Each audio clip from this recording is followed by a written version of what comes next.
Bonjour à tous et à toutes. Dans cette vidéo, ça fait vraiment une éternité que j'ai pas filmé pour vous. Je perds un peu mes moyens, je sais plus allumer la caméra, etc. Bref, aujourd'hui, je suis vraiment très contente de vous revoir dans une vidéo face cam avec la qualité d'un DSLR. Donc aujourd'hui, j'ai ressorti l'appareil photo pour vraiment vous faire un test. Comme vous voyez dans le titre, tester pour vous la marque Maluna Cosmetics. Sur leur page, ils ont des fonds de teint, ils ont des highlighters, ils ont des fards à paupières, ils ont des rouges à lèvres. Et du coup, quand j'ai vraiment demandé à la page, il n'y avait que les fonds de teint et puis après les rouges à lèvres. Donc, du coup, aujourd'hui, on va tester ça. J'ai été livrée très rapidement. J'ai commandé lundi. Le truc a été livré mardi, alors que même j'ai oublié de confirmer, etc. Mais bon, ce qui est cool, c'est hyper rapide. Le truc est livré dans un sachet. Donc les produits sont directement dedans comme ceci. Là, j'étais un peu déçue. J'étais un peu habituée. Vous vous souvenez de ma vidéo sur les produits Auto là? C'était livré dans un beau carton avec les trucs de polystyrène autour pour éviter que ça craque et tout. J'ai commandé un fond de teint et un rouge à lèvres. Fond de teint avec la référence numéro 16 et le rouge à lèvres avec la référence numéro 8. Donc j'ai voulu reproduire ce make-up sur la dame qui s'appelle Luna, ou je sais pas c'est quoi son nom. Je pense que je vais faire mes sourcils hors caméra et je reviens tout de suite vers vous. On va tout de suite commencer par tester le fond de teint. Ça s'appelle le bébé Luna.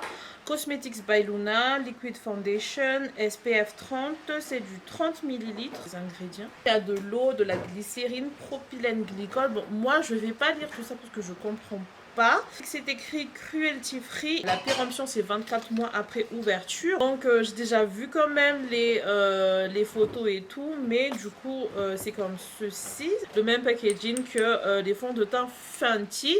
C'est vraiment du vert. Le numéro 16. Donc j'ai acheté le numéro 16.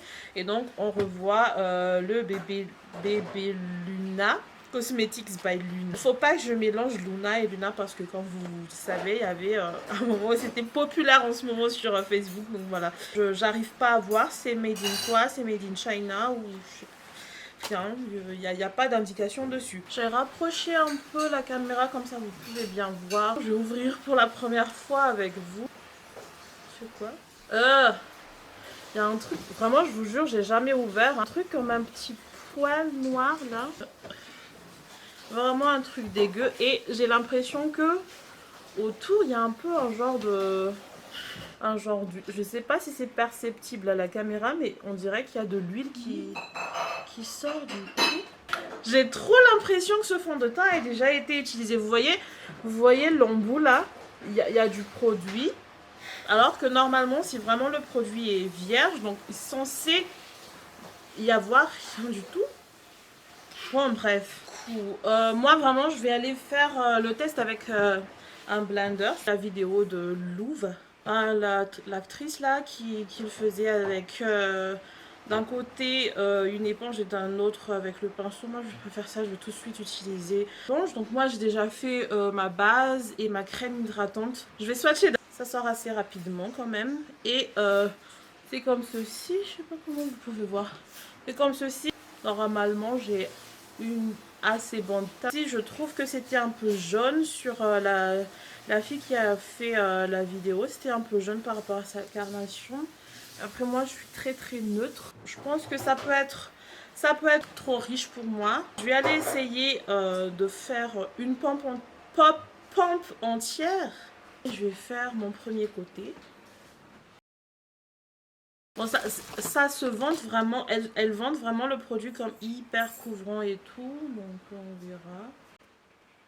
Franchement, c'est vraiment trop jaune en fait, c'est vraiment trop jaune. Vous voyez, ça a un effet assez orangé sur ma peau. Donc une pomme, c'est... Pour une pomme, je trouve que ça cache pas... ça cache... Non, quoique, ça cache quand même les imperfections. Mais la teinte, c'est pas du tout ça en fait. C'est pas ma teinte. C'est pas ma teinte et le problème c'est que je pense que je n'arriverai pas à avoir ma bonne teinte.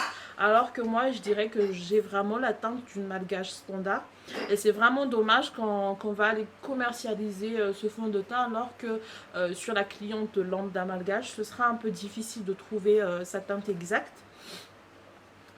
peut-être des mélanges, mais après un fond de teint qui coûte 75 000 arrière et qu'après il faut que tu achètes deux teintes pour avoir ta teinte, c'est pas, je pense que c'est pas assez rentable, c'est pas assez, voilà.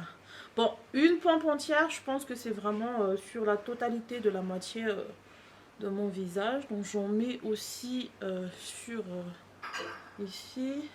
Je vais un peu quand même descendre au niveau de mon cou. Vous voyez vraiment la démarcation entre mes oreilles. Entre mes oreilles et mon visage. Bon, ça c'est vraiment rattrapable hein, avec le reste du travail de teint. Donc voilà le résultat des deux côtés. Vraiment, au niveau de la couvrance, ça va, c'est couvrant, mais c'est pas non plus, vous voyez, c'est pas la couvrance qui se voit beaucoup. C'est pas trop épais sur la peau, c'est vraiment léger et je pense que c'est ça, le bébé vient d'une inspiration d'une bébé crème, je pense. Après, donc voilà, mon souci c'est vraiment au niveau de la teinte. Voilà, j'ai vraiment ma tête gauche-droite, ils sont pas pareils. Mais bon, je vais continuer de l'autre côté.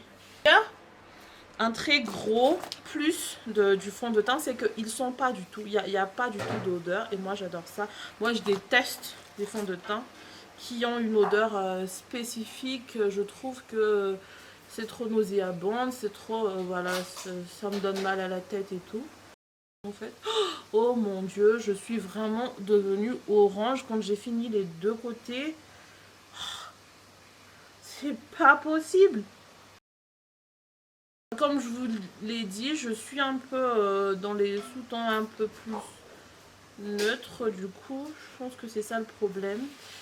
Mais voilà, je ressemble un peu à Oompa Loompa. En tout cas, au niveau de la couvrance, j'ai rien à dire. Hein.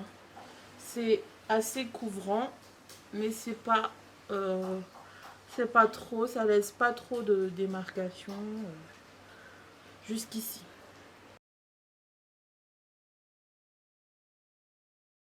Vraiment continuer à faire mon cou parce que sinon je serai trop drôle à la fin de la vidéo. Donc voilà, j'ai fini entièrement terminé mon visage, mais c'est pas possible dans le retour caméra. Regardez ma main, regardez mon visage, c'est vraiment pas possible. La teinte,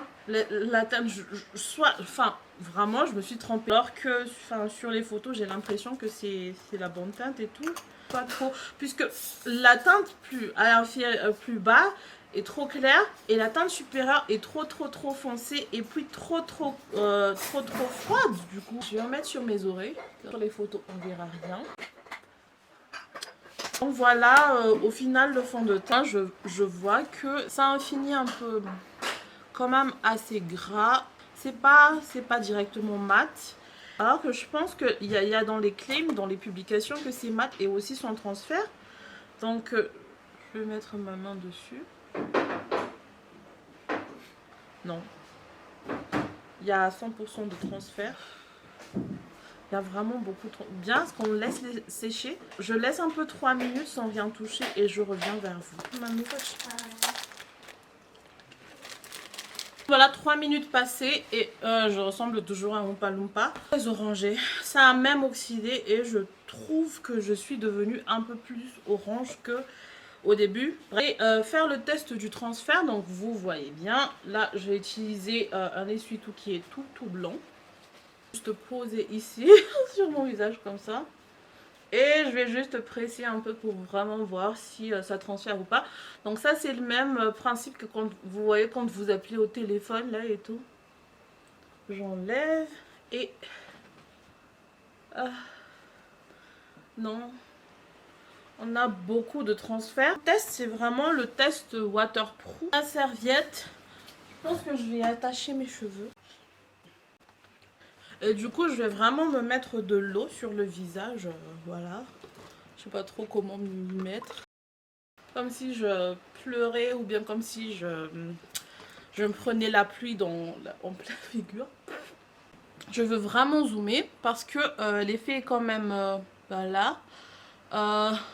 En général, quand c'est un fond de teint d'une mauvaise qualité, donc vous allez tout de suite voir les traces. Les bah là, on voit en fait. Vous allez tout de suite voir les traces de l'eau sur le visage et tout. Donc là, ça n'a pas cet effet-là. Je veux dire, enfin, ça a un peu l'effet, mais c'est pas non plus aussi catastrophique que ça. Donc si vous suivez en mettant le fond de teint, donc ce sera ça l'effet. Je vais aller essayer de swiper un peu avec mon doigt. Ah.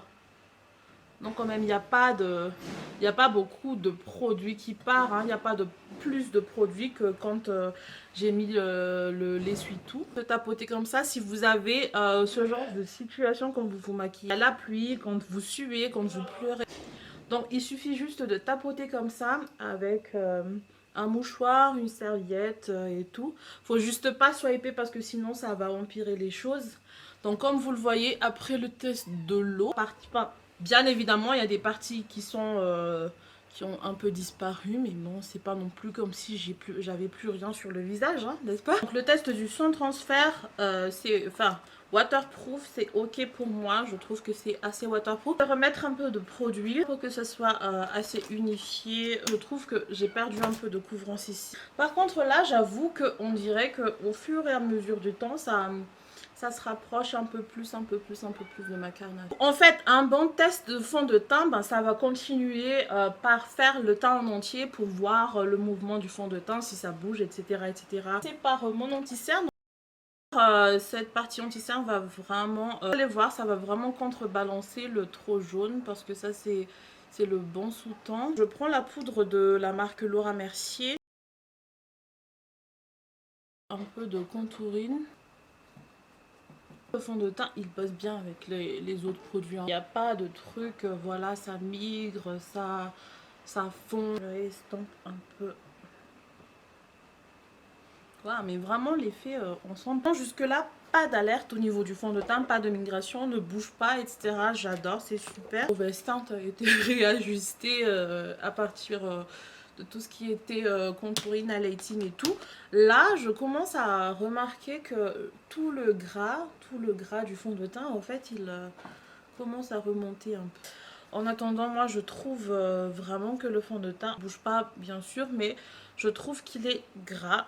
On dirait que mon visage est vraiment assez gras et j'arrête pas d'avoir une zone ici à côté du nez qui vraiment me gratte, mais j'ai vraiment envie de gratter. Je pense qu'on va vraiment terminer avec le rouge à lèvres. Présente comme ceci. Ce qui est un peu bizarre, c'est que voilà, on n'a pas les mêmes caractères, on n'a pas le même logo. Là, c'est vraiment en italique et là, c'est un peu plus pas italique. Donc là, c'est Luna Lips Cosmetics by Luna. Et là, c'est écrit vegan et cruelty free. J'arrive pas toujours à savoir quelle est la provenance du produit, si c'est made in China, si c'est made in quoi. À l'intérieur, on a un beau packaging quand même. Regardez, c'est un beau rouge à lèvres. En plastique, il n'est pas en verre, mais il est quand même assez luxueux. Et je trouve qu'il est quand même assez un peu lourd. Pris le numéro 8. Ça sent trop bon. J'adore. J'adore la senteur, ça sent un peu le cacao qui est un peu doré là comme ça. C'est quand même assez qualitatif. J'ai oublié de vous donner les prix. Le fond de teint, il est à 75 000 arrières. Et là, on a le rouge à lèvres qui a soit 30 000 arrières. Une couleur comme ceci au niveau du rouge à lèvres. Donc je vais faire même le contour de ma bouche avec. C'est assez foncé, donc ça va. J'aime bien. En fait, l'embout est assez précis et ça permet vraiment de faire un bon contour de la bouche ou du bas.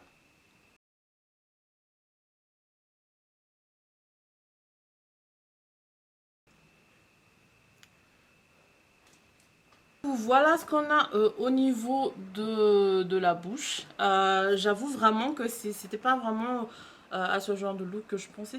Mais en tout cas, j'aime bien, ça me dérange pas. C'est un peu froid, je dirais. Mais bon, je pense que ça va. Donc, quelques minutes après, mon avis sur le rouge à lèvres, c'est que d'abord, il y a vraiment zéro transfert. Hein. C'est zéro, mais ça ne transfère mais pas du tout. Et je sais pas trop, c'est bon. Par contre, je sens vraiment que le rouge à lèvres tiraille un peu sur ma lèvre. Je sais pas, c'est supportable, c'est pas non plus la catastrophe, mais quand même, je sens qu'il y a quelque chose sur ma bouche. Donc voilà, je pense verdict final sur la marque, sur le fond de teinte. La teinte, ben, ça peut être ma teinte. Enfin, si je mets rien d'autre, c'est pas du tout ma teinte. Mais avec tous les réajustements, ça passe. Ce serait difficile de retrouver sa bonne teinte. Les shade range sont trop à l'opposé. Vraiment des fonds de teint qui sont hyper clairs. Et puis tout d'un coup, on a le 16 et puis on a que des ranges qui sont trop foncés et trop cold. Me donner le choix, j'aurais préféré teinte qui tourne autour du 16. Beaucoup de teintes qui tournent autour du 16 parce que là je vois qu'il y a beaucoup de teintes qui tournent autour du 18, 19, 22, 17 alors que c'est pas du tout le genre de couleur de peau des magages d'une manière générale, hein. Moi je suis maquilleuse et je sais c'est quoi les bonnes couleurs, mais les bonnes couleurs c'est tous à peu près au niveau du 16 et ce qui va faire la différence c'est vraiment d'avoir différents sous-tons qui vont matcher avec la peau des magages. Ça c'est si un peu problématique, par exemple je doute qu'il y ait une personne qui ait la teinte numéro 22. Mon avis général sur le fond de teint, je trouve que le fond de teint, bah, il peut passer, c'est pas catastrophique, c'est pas le fond de teint de l'année, mais enfin, c'est pas un mauvais fond de teint, mais c'est pas non plus le fond de teint de l'année. Donc moi, ma seule problématique, ce sera au niveau de ces shade range, pour lequel ça peut être un peu difficile, parce qu'il faut vraiment travailler beaucoup, tout ce qui est contouring et tout ce qui est highlight par la suite. Au niveau du prix, 75 000 arrière, je trouve que c'est cher. C'est vraiment un fond de teint qui coûte cher. Je ne remets pas en cause, comme je vous l'ai dit, la vraie efficacité. Bon, ça marche, mais pour 75 000 arrière, un fond de teint.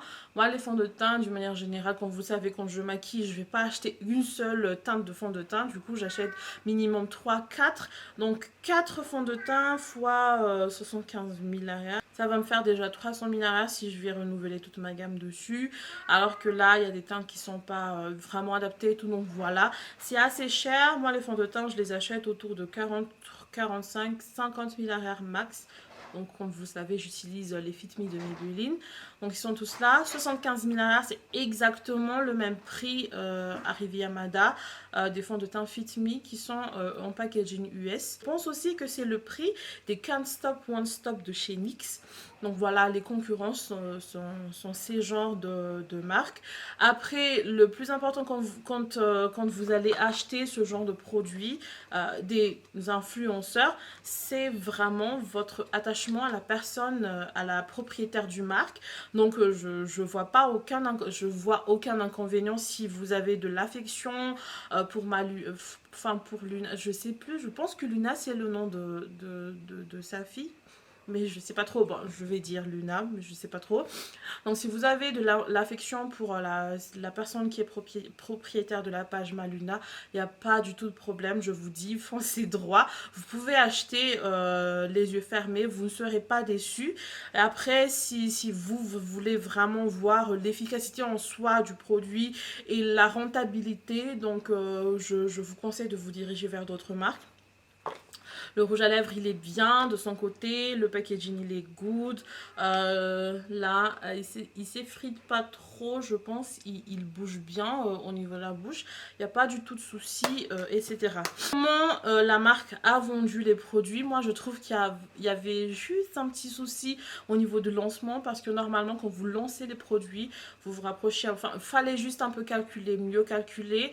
Je pense que les fonds de teint, ils sont sortis un peu trop juste avant Noël, c'est-à-dire je pense que c'était 24 décembre, truc comme ça, alors qu'à ce moment-là les gens n'achètent plus, les gens achètent d'une manière générale entre le 10 et le 20, enfin 25 c'est vraiment limite, mais de manière générale les gens ils font les courses avant, vraiment à partir du 10 on regarde vraiment déjà qu'est-ce que je veux, voilà le cadeau, etc. Je vous remercie d'avoir regardé la vidéo jusqu'à la fin. Je vais essayer de carburer un peu plus sur les vidéos, sur les avis, sur les tests de produits qui sera à votre grande joie. Donc je sais que une grande partie de vous n'interagissez pas trop quand je fais des vidéos et tout. Mais pour cette fois-ci, pour cette année, je vous demanderai si vous avez aimé la vidéo, mettez une petite réaction selon votre humeur. Ça fait plaisir et ça va vraiment me soutenir dans ce que je fais. Merci à tous et à toutes d'avoir regardé jusqu'à la fin. Donc j'espère à très vite vous revoir. Bye.